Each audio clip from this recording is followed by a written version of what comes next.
Segala pujian, syukur, hormat dan kemuliaan hanya bagi nama Tuhan. Sebab Kau yang layak menerima pujian penyembahan kami Tuhan. Demikian juga pagi hari ini kami menghampiri Tuhan Allah yang hidup, Allahnya Abraham, Ishak dan Yakub, Allah yang telah membuat perjanjian berkat, dan berkat yang kekal itu turun kepada kami, karena kami juga keturunan Abraham lewat Tuhan Yesus Kristus yang telah mati di atas kayu salib, yang telah bangkit dan memberikan kemenangan di dalam hidup kami Tuhan. Terima kasih Tuhan, kami bersyukur untuk setiap pertolongan dan berkat Tuhan di dalam seluruh kehidupan kami Tuhan. Melewati setiap hari-hari kami sampai dengan detik ini, kami boleh ada sebagaimana ada, bukan hebat dan kuat gagah kami, tapi semata-mata kasih karunia dan anugerah Tuhan. Bukti kasih-Mu, kesetiaan-Mu tidak pernah berubah di dalam hidup kami Tuhan. Pagi hari ini kami bersyukur untuk semuanya, kami bersyukur untuk kehadiran Tuhan di tengah-tengah kami, kehadiran jemaat Tuhan di tengah-tengah kami. Dan kami berdoa menyerahkan setiap pelayanan kami para hamba-hamba-Mu. Kami bersyukur buat kedatangan kehadiran Bapak Pendeta Peres dari Semarang yang Tuhan telah utus untuk melayani kami pada pagi hari ini. Dan setiap kami yang ambil bagian melayani Tuhan, kami berdoa kiranya Tuhan yang menopang dan mengurapi setiap pelayanan kami. Kami siap memberi yang terbaik bagi Tuhan. Kami juga siap menerima berkat-berkat Tuhan. Nah, itulah kami berdoa dengan iman percaya kami kepada Tuhan, bahwa sesungguhnya pertolongan kita dari Tuhan, datangnya dari Tuhan. Dialah yang menjadikan langit, bumi, serta segala isinya. Allah yang setia, yang tidak pernah meninggalkan perbuatan tangan-Mu bagi kami Tuhan. Turunlah atas kita sekalian kiranya kasih dari Allah Bapa, kasih karunia anugerah dari Tuhan kita Yesus Kristus menyertai dan memberkati saudara-saudara sekalian dalam ibadah pada pagi hari ini. Siapkan hati kami juga untuk menerima dipersatukan lewat perjamuan yang kudus. Tuhan hadir memberkati kami. Yang siap diberkati Tuhan, katakan bersama-sama, amin. Beri kemuliaan yang paling ya. Biarlah segala yang bernafas memuji Engkau Tuhan, karena Engkau layak ditinggikan, Engkau layak dipuji dan disembah. Haleluya.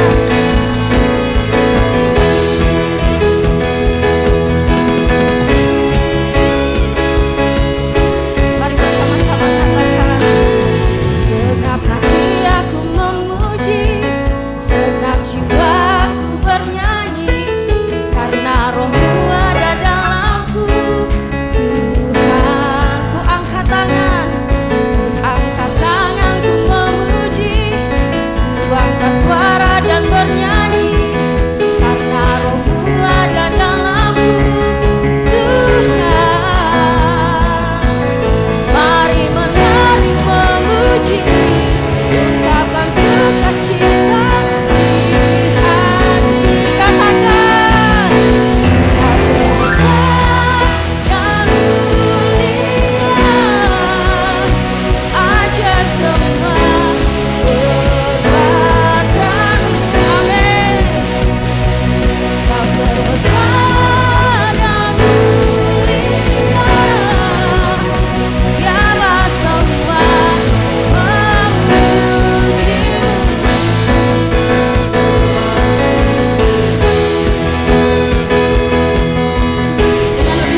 baik, Dia sangat baik.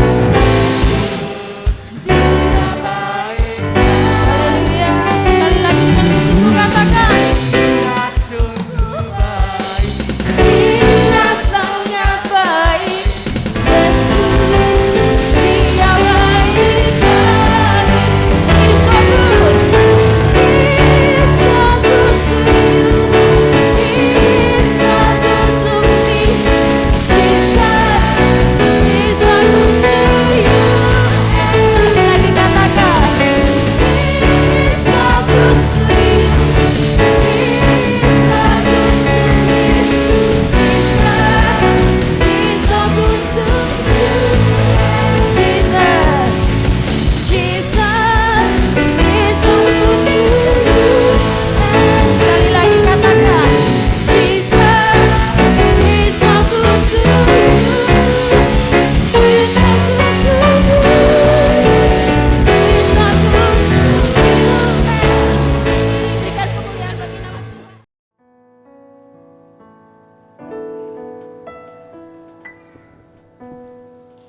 Telah kulihat bukti kasih-Mu, Kau menderita gantikanku. Dengan darah-Mu Kau selamatkanku. Kini ku hidup menyenangkan. Telah kulihat telah kulihat bukti kasih-Mu, Kau menderita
Pagi hari ini Tuhan, izinkan kami untuk mengalami perjumpaan secara pribadi dengan Engkau. Karena kami percaya ada kuasa di dalam pujian penyembahan kami Bapa. Setiap kami yang lemah Tuhan pasti kuatkan. Setiap kami yang sakit Tuhan pasti sembuhkan. Yang berduka Tuhan hiburkan. Karena kami percaya tidak ada yang mustahil bagi Engkau Tuhan. Terima kasih Tuhan. Terima kasih Yesus. Haleluya. Apapun yang terjadi dalam hidupku ini, tak pernah ku ragukan kasih-Mu Tuhan. Amin. Lewat gunung yang tinggi, dalam lembah yang curam, tak pernah ku ragukan janji-Mu Tuhan. Kau berfirman Tuhan, Kau berfirman dan sembuhkanku. Kau bersabda dan selamatkanku. Tiada yang mustahil bagimu. Yesus, ku percaya padamu. Saya mengundang jemaat Tuhan untuk bangkit berdiri. Sekali lagi kita nyanyikan pujian ini di hadapan Tuhan. Apapun yang terjadi dalam hidupku ini, tak pernah ku ragukan kasih-Mu Tuhan. Lewat gunung yang tinggi, dalam lembah yang curam, tak pernah ku ragukan kasih-Mu. Mari angkat tangan kita di hadapan Tuhan, katakan, Kau berfirman dan sembuhkanku. Kau bersabda dan selamatkanku.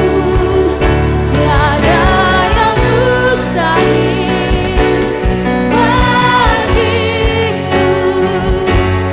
Yesus, ku percaya padamu. Kau berfirman Tuhan, Kau berfirman dan sembuhkan. Amin Tuhan. Kau bersabda dan selamatkanku. Tiada yang mustahil bagimu. Yesus, ku percaya padamu.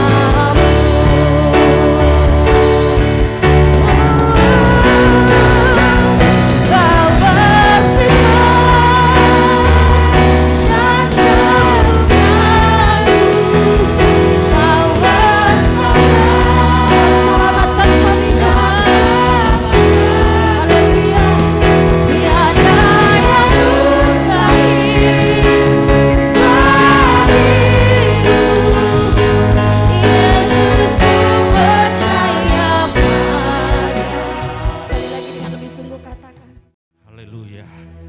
Kami percaya kepadamu Tuhan. Engkau Allah kami yang dahsyat dan luar biasa. Kasih-Mu tidak pernah berubah karena Engkau rela mati bagi kami. Terima kasih, Engkau layak. Engkau layak terima pujian. Engkau layak terima ucapan syukur kami. Karena kami memahami dan mengerti bahwa Engkau tidak pernah salah dalam memimpin kehidupan kami.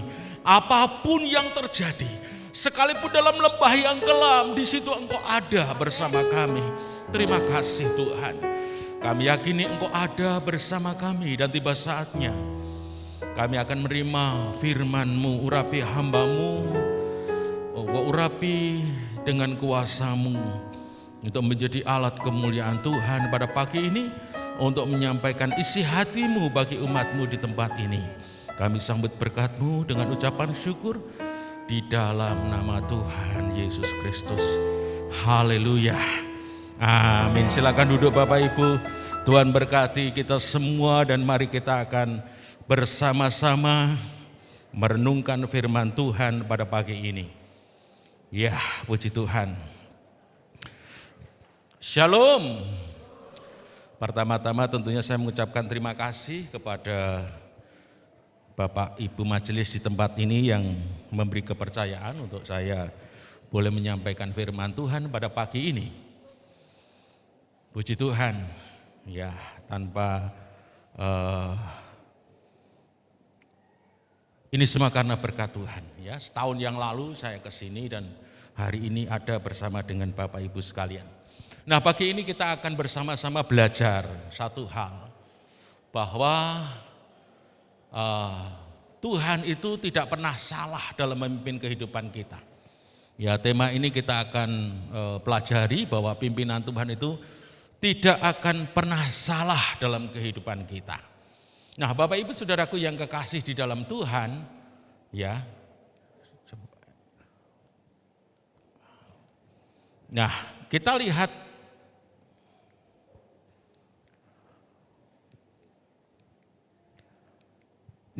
kehidupan kita ini ada gambarannya.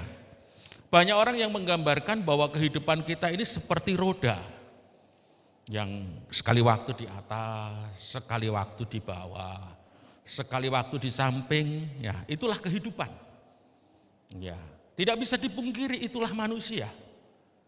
Jadi ada saatnya senang, ada saatnya sedih, ada saatnya kelebihan, ada saatnya kekurangan. Itulah kita, kehidupan kita. Itulah ritme kehidupan manusia di dalam dunia ini. Tidak bisa kita pungkiri itulah yang terjadi. Nah, Bapak Ibu yang kekasih, ada juga yang menggambarkan bahwa manusia itu hidupnya seperti ini. Ya, seperti ini. Ya, ibaratnya kita ini hidup seperti minum kopi, ya. Kadang rasanya pahit, tapi juga yang pahit itu menyadarkan kita, mengingatkan kita, membuat kita tidak bisa tidur, kan begitu ya kalau minum kopi. Tapi ya maaf ya, mungkin di Pontianak ini hal yang biasa ya, minum kopi. Tadi malam saya minum kopi tidak bisa tidur Bapak Ibu, ya tidak bisa tidur. Waduh, kelisian, kata orang Jawa itu kelisian, tidak bisa tidur. Nah, Bapak Ibu Saudaraku yang kekasih di dalam Tuhan, mari kita akan belajar firman Tuhan pada pagi ini ya. Kita akan membaca di dalam kitab Keluaran. Kitab Keluaran pasal yang ke-15 ya.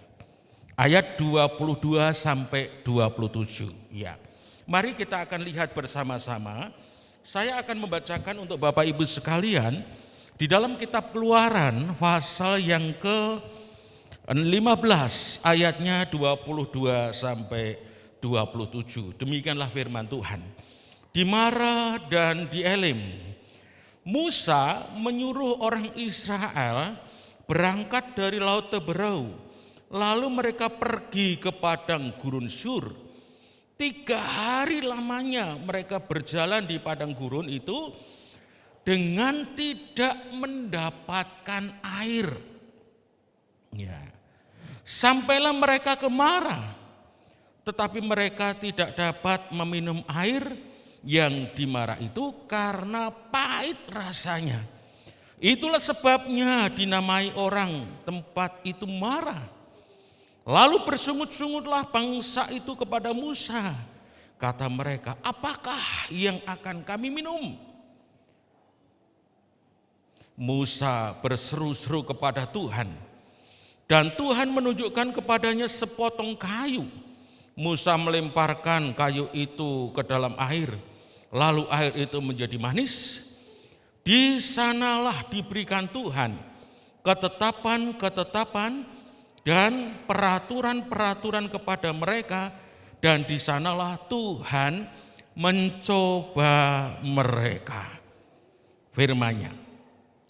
Jika kamu sungguh-sungguh mendengarkan suara Tuhan Allahmu dan melakukan apa yang benar di matanya dan memasang telingamu kepada perintah-perintahnya dan tetap mengikuti segala ketetapannya, maka aku tidak akan menimpakan kepadamu penyakit manapun yang telah kutimpakan kepada orang Mesir, sebab aku Tuhanlah yang menyembuhkan engkau. Ayat 27, sesudah itu sampailah mereka di Elim, di sana ada 12 mata air dan 70 pohon korma, lalu berkemahlah mereka di sana di tepi air itu. Haleluya. Nah, Bapak Ibu Saudaraku, kalau Bapak Ibu melihat ayat-ayat sebelumnya, ya, melihat ayat-ayat sebelumnya, pasal yang ke-14, 15, bagaimana orang-orang Israel itu melihat karya Tuhan yang dahsyat luar biasa. Bagaimana Tuhan menolong mereka, ya, dari Fir'aun. Luar biasa. Tuhan menolong, dan akhirnya pasal yang ke-15 itu ada puji-pujian yang dinyanyikan Musa dan orang-orang Israel. Dan kalau kita lihat, ini nyanyian sangat dahsyat, pujian yang dinaikkan luar biasa. Kita baru segini saja yang hadir, pujian yang kita naikkan dengan musik yang begitu luar biasa.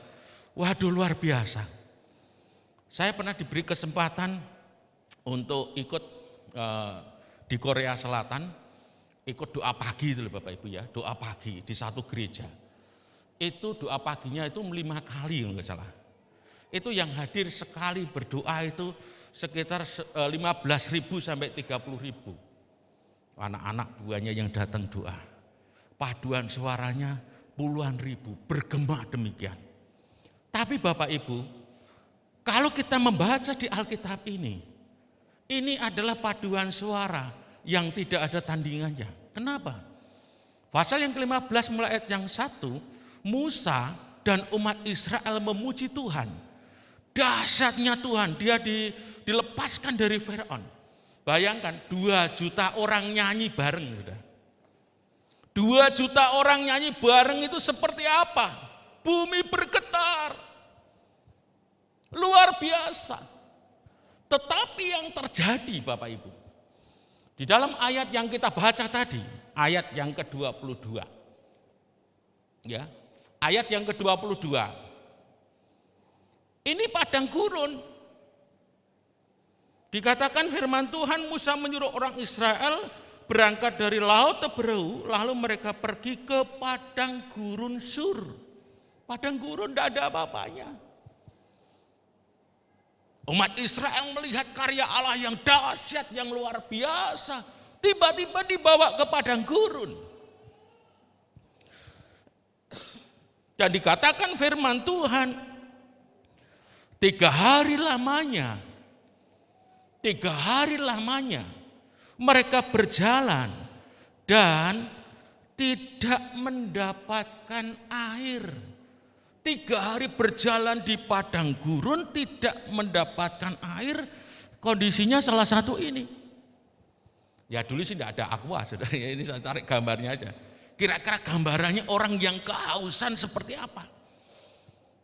Dari situasi orang Israel menerima mujizat Tuhan dahsyat luar biasa, diberkati luar biasa, dilepaskan dari Fir'aun. Mereka bersuka cita, mereka berglori, nyanyi, Tuhan luar biasa, Engkau dahsyat, Engkau luar biasa. Tiba-tiba Allah membawa mereka ke padang gurun. Dan 3 hari mereka berjalan di padang gurun dan tidak mendapatkan air. Situasi yang sangat berbeda. Diberkati tiba-tiba jatuh blek, nggak ada apa-apa sama sekali, saudara. Pertanyaannya, apakah Tuhan salah memimpin orang Israel? Dari diberkati Tuhan luar biasa menjadi seperti ini. Seperti roda tadinya di atas, tiba-tiba di bawah, saudara. Mereka kehausan, tidak ada air. Nah, tiba sampai di Mara, air tidak bisa diminum, saudara. Pertanyaannya tadi, apakah Tuhan salah memimpin umat Israel? Apakah Tuhan tidak ngerti bahwa di padang gurun itu tidak ada air? Di Mara juga airnya pahit. Apakah Tuhan tidak ngerti? Dan akhirnya apa?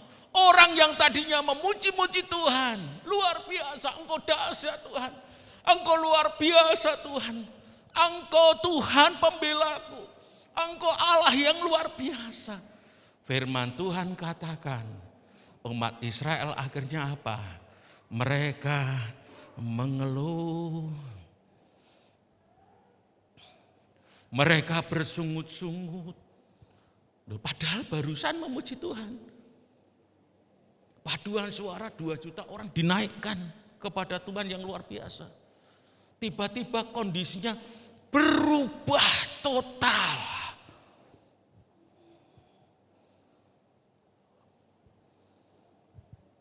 Yang terjadi ini, saudara. Perasaan mereka tentu kecewa. Loh, kok begini? Loh, ikut Tuhan kok begini? Tadinya aku diberkati luar biasa. Tiba-tiba COVID-19 menyerang kita. Langsung turun drastis. Langsung jatuh. Terjun seperti ini. Kecewa, saudara. Pertanyaannya manusiawi enggak? Karena mereka di jalan, sudah di padang gurun 3 hari enggak ada minuman. Bagaimana enggak kecewa? Coba bayangkan Bapak Ibu kehausan. Enggak usah lama-lama lah, sehari saja. Ini posisinya di padang gurun, saudara. Mereka kecewa, betul-betul kecewa mereka. Mereka bisa marah, saudara. Dan betul marah kepada Musa mereka ini. Seperti tadinya, saat mereka dikejar Firaun, di depannya laut terberau. Umat Israel bilang apa? Emangnya di Mesir tidak ada kuburan? Loh, saudaraku yang kekasih, perhatikan baik-baik. Sangat mudah sekali orang-orang Israel ini berubah. Dari memuji Tuhan luar biasa, Engkau dahsyat, pengalamannya luar biasa bersama Tuhan. Tiba-tiba Tuhan bawa kepada satu situasi, kondisi yang sangat-sangat tidak menyenangkan. Sangat-sangat sulit. Mereka menjadi kecewa, menjadi marah, bersungut-sungut. Tadi dikatakan firman Tuhan, mereka bersungut-sungut, gak ada makanan, gak ada minuman. Mereka emosi, saudara. Orang yang terjepit, maaf, emosinya itu bisa cepat keluar. Orang yang kehausan, orang-orang Israel yang kehausan, ya terima kasih Pak. Terima kasih. Orang-orang Israel yang kehausan, mereka kecewa, mereka marah, mereka bersungut-sungut setelah berjalan kaki di padang gurun 3 hari dan tidak pernah mendapatkan air. Begitu sampai marah, airnya pahit. Bagaimana tidak kecewa, bagaimana tidak marah. Gambaran kehidupan kita bisa saja terjadi seperti ini. Ya, saatnya kita, Tuhan Engkau dahsyat, Engkau luar biasa. Tapi di saat kita masuk dalam situasi seperti ini, bisakah kita tetap berkata, Engkau luar biasa? Ataukah kita juga sama orang-orang Israel, menjadi kecewa, menjadi marah, menjadi sungut-sungut, menjadi emosi, dan akhirnya saudara, ini klimaksnya, menyalahkan siapa? Tuhan.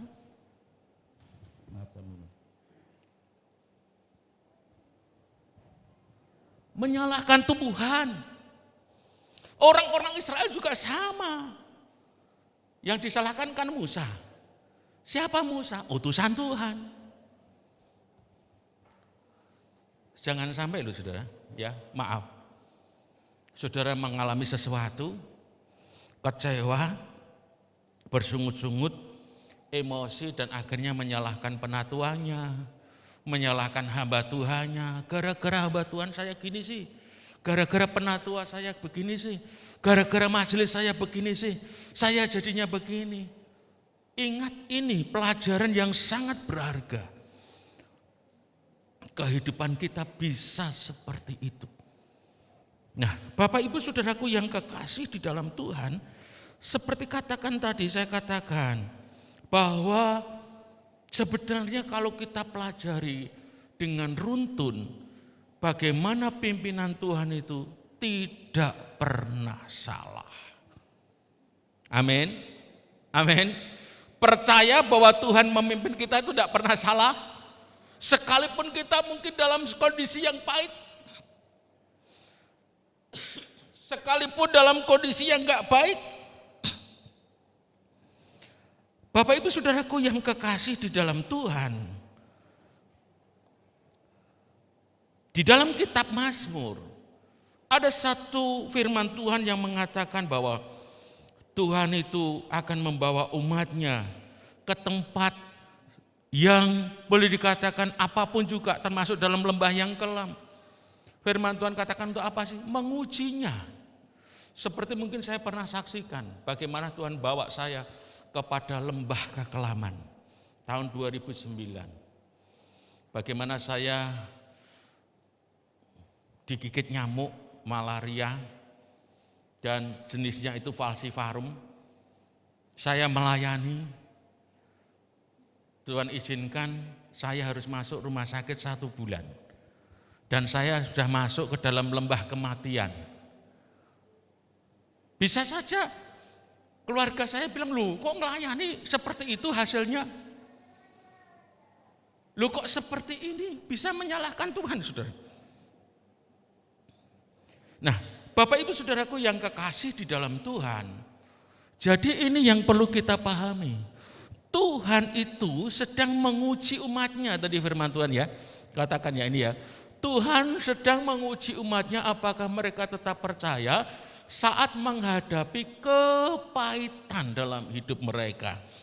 Di saat mereka menghadapi kepahitan hidup seperti kopi yang pahit tadi. Firman Tuhan katakan ternyata Tuhan mencoba mereka. Tuhan menguji mereka. Waktu saya sembuh, sebulan itu, rekan-rekan hamba Tuhan juga berkata, masih kamu mau melayani ke daerah-daerah? Oh saya tetap akan beritakan Injil kemanapun. Papua, Kalimantan, Ambon dan lain sebagainya. Nah Bapak Ibu Saudaraku yang kekasih, ini yang penting ya.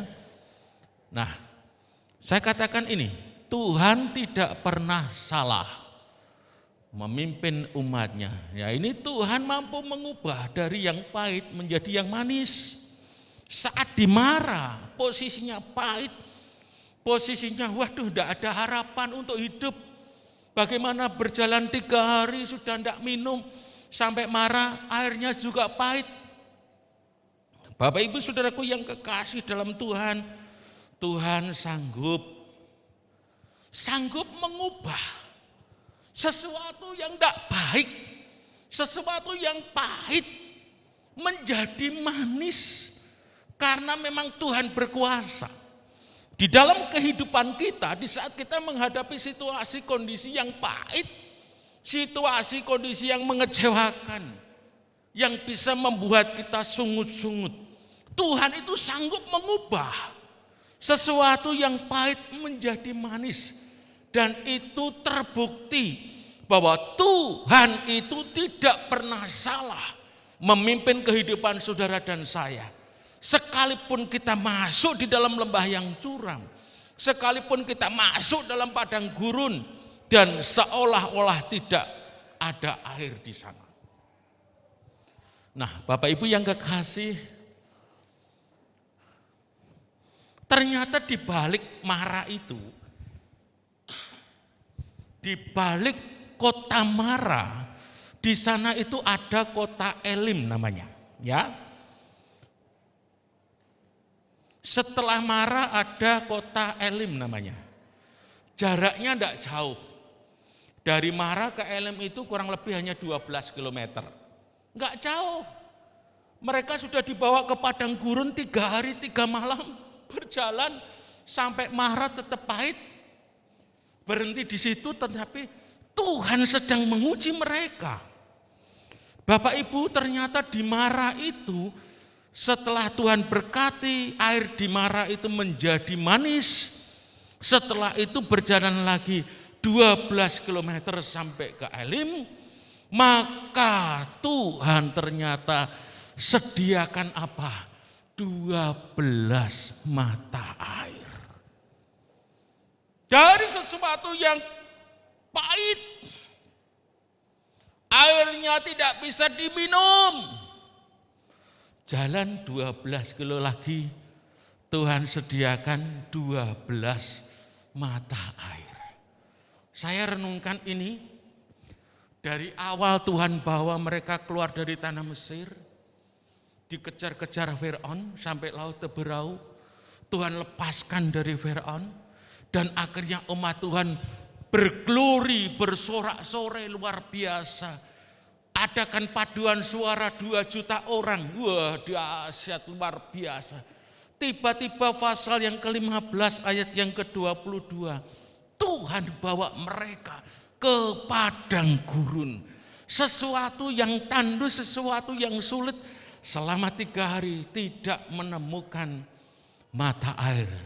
Tidak ada air lagi yang bisa diminum.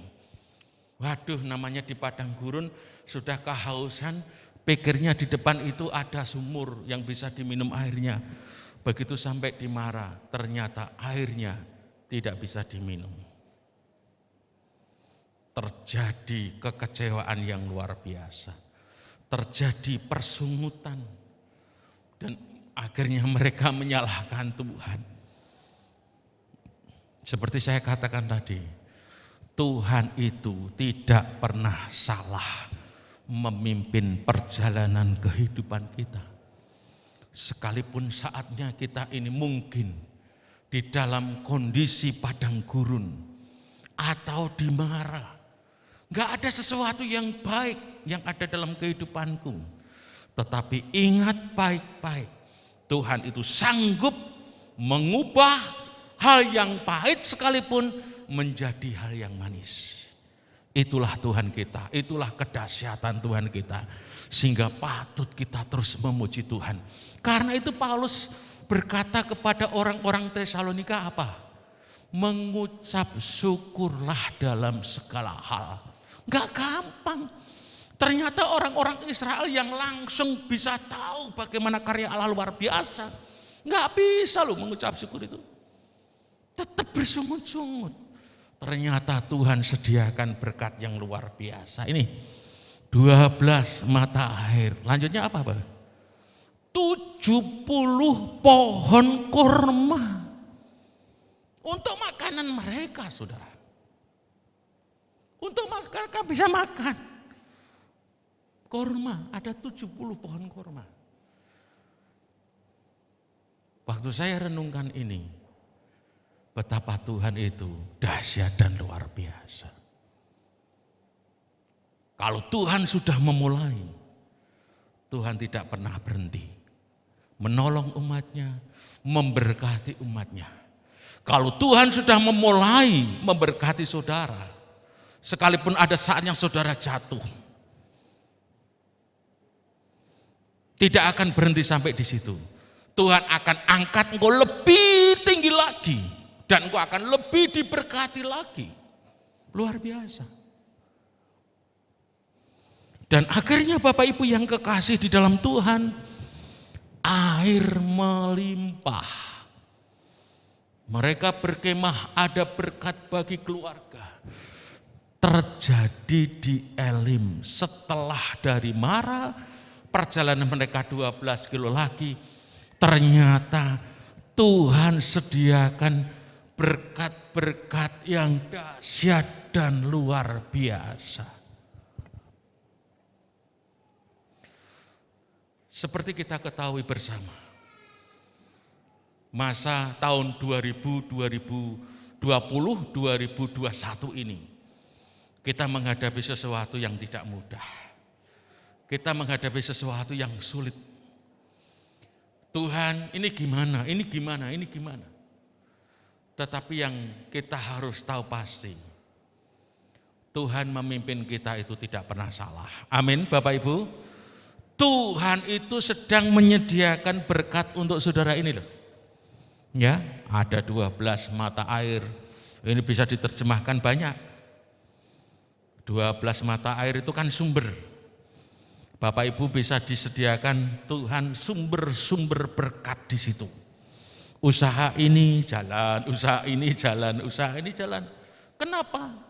Tuhan menyediakan ini. 12 mata air, 12 sumber kehidupan saudara, 12 sumber berkat saudara. Luar biasa saudara. Bahkan dikatakan ada 70 pohon kurma untuk makanan kita, disediakan Tuhan semua. Dan yang luar biasa ini, ada air yang melimpah. Bapak Ibu tahu, air kehidupan kita sumbernya dari Tuhan sendiri. Tuhan Yesus Kristus adalah sumber air kehidupan bagi kita.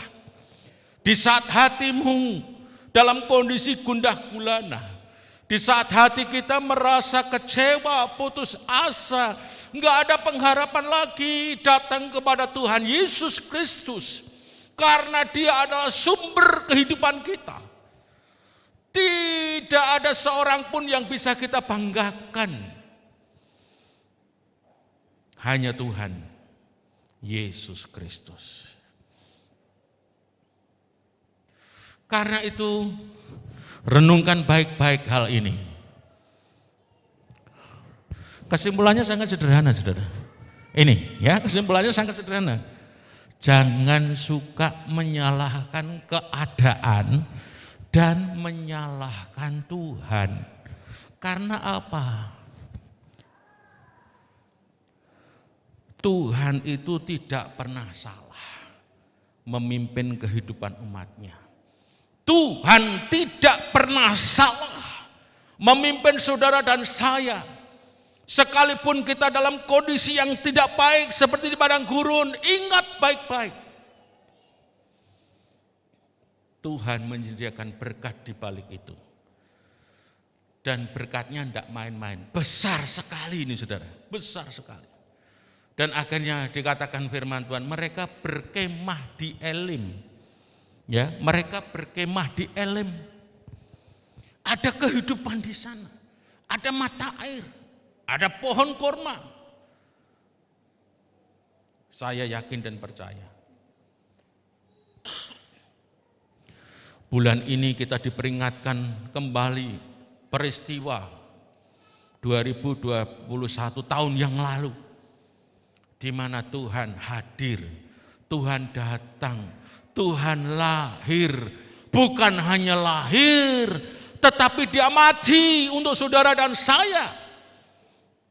Supaya saudara dan saya yang harusnya binasa menerima anugerah Tuhan, yaitu pengampunan dosa.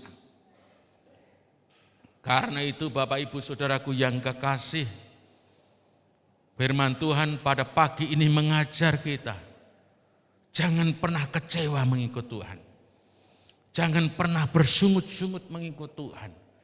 Jangan menyalahkan keadaan kita.